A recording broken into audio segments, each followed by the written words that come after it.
Does saying no comment make you look guilty? I often get this question, so let me answer this question. Plus, how can you avoid looking guilty with a no comment interview? Imagine these two situations. You're accused of assaulting your ex.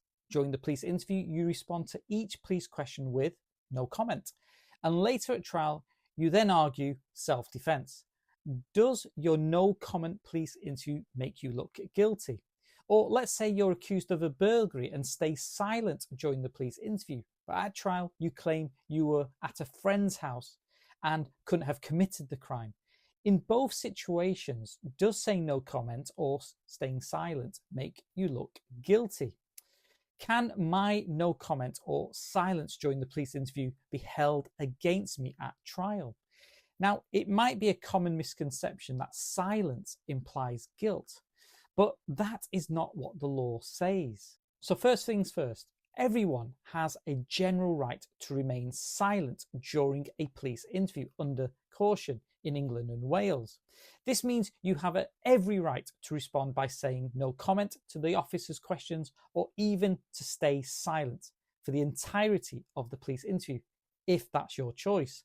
The police caution says this at the beginning: you do not have to say anything, and your lawyer might advise you to say no comment for several legitimate reasons. For example, maybe the police haven't disclosed the full evidence they're holding against you, so your solicitor's concerned you could be caught off guard if you say something they later use against you and isn't able to properly advise you whether to answer police questions. Or the case against you is complex or historical one and you might need more time to properly respond.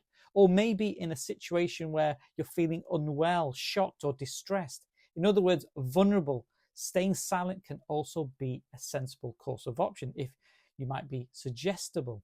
So there are situations where no comment is not just your legal right, it might be the best advice. But as with many things in the law in England and Wales, there's more to it. This is where it gets a bit tricky. The second part of the police caution said at the beginning of the police interview is this: but it may harm your defence if you do not mention when questioned something which you later rely on in court. Now, this part of the police caution is based on Section 34 of the Criminal Justice and Public Order Act of 1994, which, in summary, makes this point.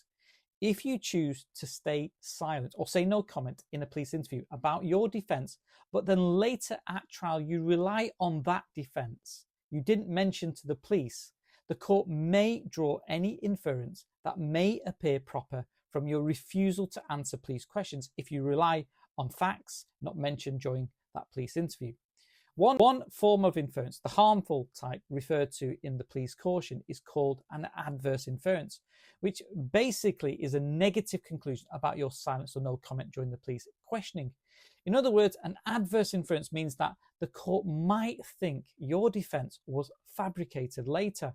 For example, if you didn't mention your innocent explanation of your whereabouts during a burglary or failed to mention self-defense to the police in an assault case, the court might think that's because you didn't have an explanation or a credible defense at the time when you were police interviewed and maybe only came up with the defense, that fake defense, later. But here's the key point. The court can't just decide on a whim to draw an adverse inference. There are safeguards in law in place.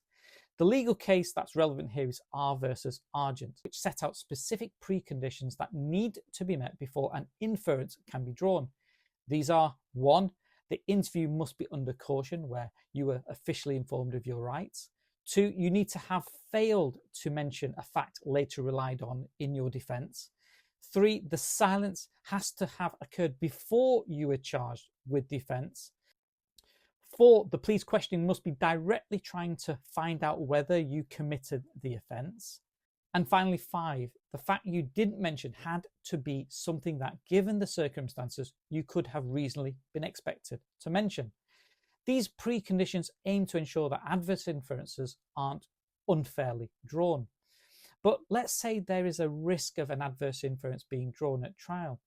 There are 3 main ways to avoid an adverse inference being drawn if you went no comment or remained silent during your police interview. 1, Show that you relied on legal advice when you chose to stay silent.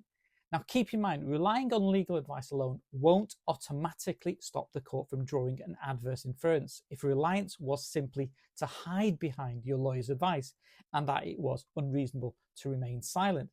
But if you genuinely and reasonably relied on your lawyer's advice, the jury can take that into account when deciding if your silence was justified and therefore may prevent an adverse inference being drawn.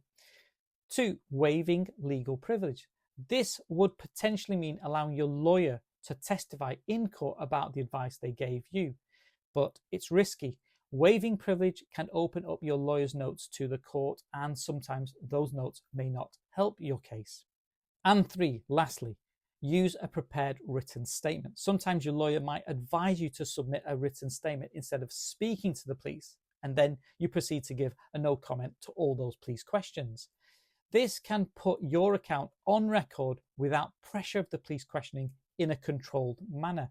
And as long as the statement includes all the facts you later rely on, the court shouldn't be able to draw an adverse inference. So, does saying no comment automatically make you look guilty? No and yes. No, because sometimes staying silent is the safest, smartest option, especially when you genuinely and reasonably based that silence on your lawyer's advice. But yes, in certain situations, if you later bring up facts you could have mentioned during your police interview, it can raise suspicions. At the end of the day, if you find yourself in a police interview, remember, seek legal advice from an expert, whether to speak or stay silent, and then make your choice. And remember, the last part of the police caution is, if you do talk to the police, anything you do say may be given in evidence.